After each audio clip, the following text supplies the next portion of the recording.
Brendan Kelly, CEO and founder of Smartlink, Driven, and Chesapeake Sports Entertainment Group.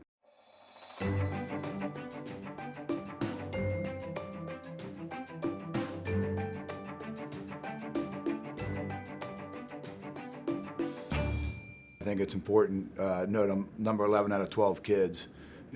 Father came over on the Queen Mary during World War II, my grandparents.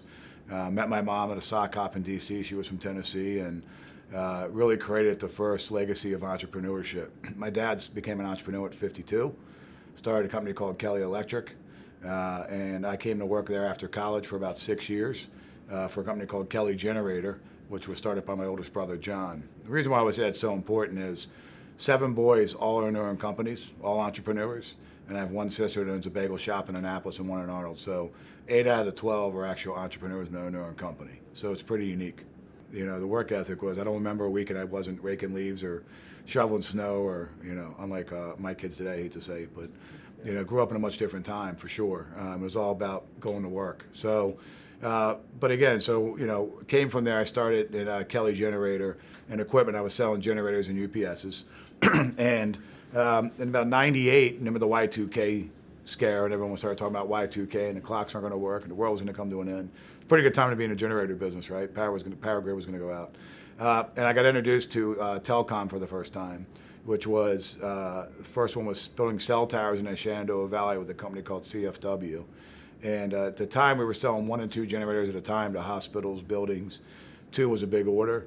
And these guys were looking to buy 30 to 100 to 200 to 300. And I really didn't believe them at first. And actually met the guy, Lonnie Hale, at a happy hour on my way back home from traveling in West Virginia and Covington, Virginia, and talked about cell towers and asked me what I did. And I told him selling generators. And long story short, I sent him a proposal for 30 generators.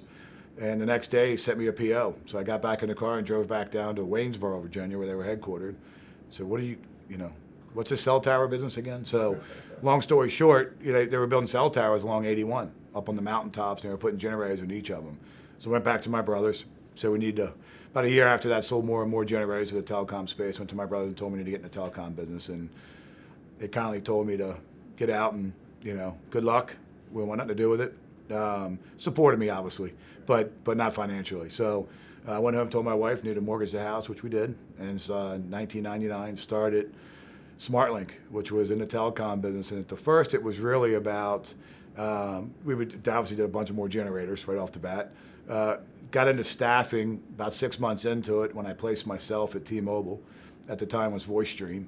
And they needed help with building a switch center, data switch center, the Mid-Atlantic one, Voice Center at the time.